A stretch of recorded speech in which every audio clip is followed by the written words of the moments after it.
Welcome to Temples and Rituals of Ancient Egypt. During rituals and festivals, the god was carried on a solar barge between the areas of a temple or the temples of different cities. Funerary carvings and paintings covering thousands of years, as well as the Book of the Dead, depict the same ship and oar design. Solar barges have been uncovered near or within several pharaohs' tombs. They were intended to carry the pharaoh into the afterlife.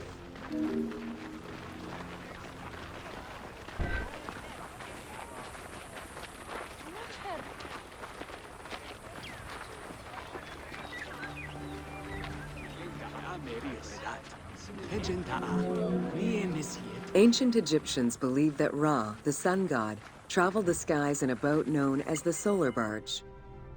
The solar barge was believed to cross over to mythological lands.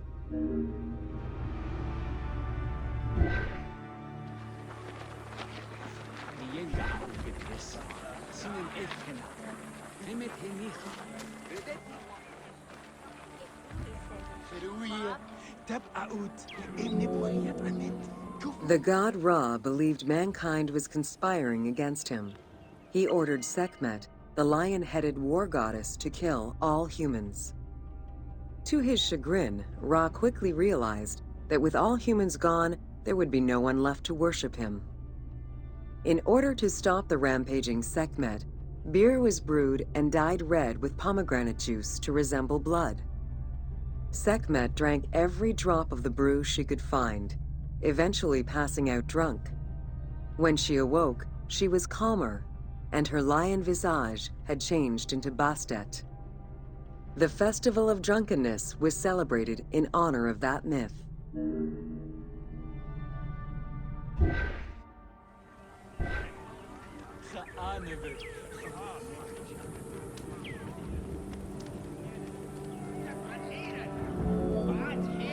Unlike the daily rituals that took place in the temple and were performed by priests, festivals allowed the entire population of the city to participate.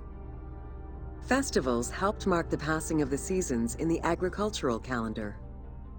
In reflecting the cycles of life, festivals offered a sense of consistency and structure for the regular citizens, thus reinforcing the sense of order that pharaohs were to provide for the citizens of Egypt as part of their godly duties.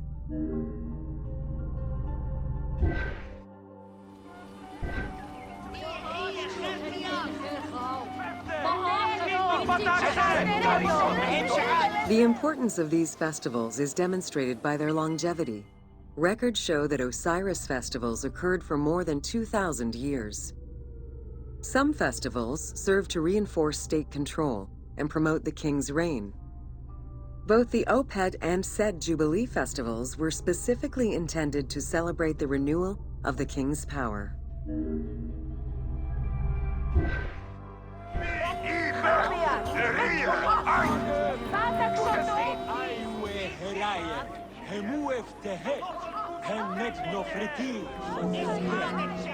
The temple hierarchy consisted of high priests, several types of priests, scribes, and servants.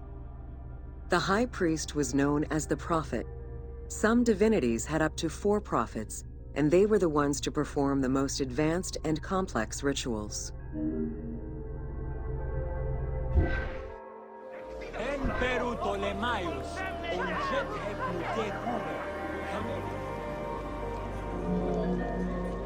Egyptian priests were not confined to solely religious tasks, and in fact had crucial roles in Egypt's administration, most of which served to reaffirm the pharaoh as the proper vessel for the gods.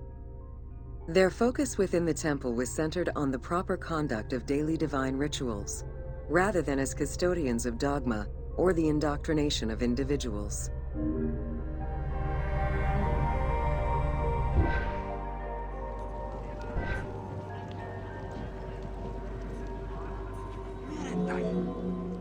Scribes were custodians of the sacred sciences. Some priests were associated with the funeral rites and were considered the group with medical knowledge. The servants of the Ka were low-ranking priests who carried food and offerings in funerary rituals. Lector priests were distinguished by their ability to read, and their main duty was to recite specialized religious texts in both temple and funerary rituals.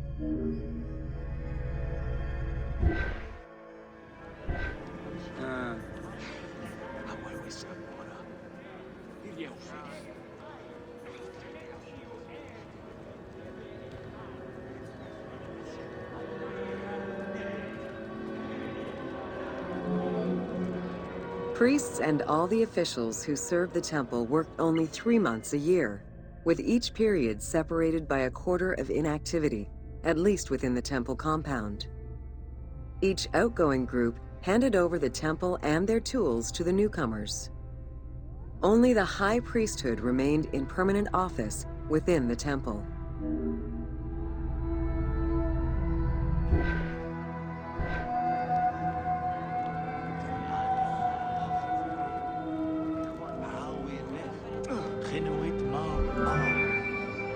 The most sacred part of the temple was referred to as Djeser Djeseru, the Holy of Holies. The most sacred inner sanctuary was where the shrine to the temple deity was located. Only priests were allowed within. Offerings were given and rituals unseen by even the pharaoh were performed. While the team chose to allow any character access to this space in some game temples, normally it was reserved for priests alone.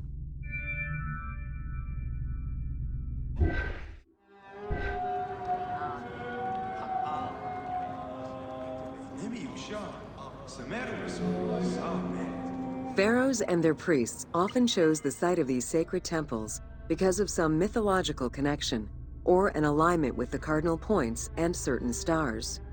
Once selected, a foundation ritual was performed. The pharaoh was required to complete 10 steps in the ritual, which required a mix of offerings as well as specific construction techniques. Once the temple was complete, construction of the chamber containing the shrine, or naos, began.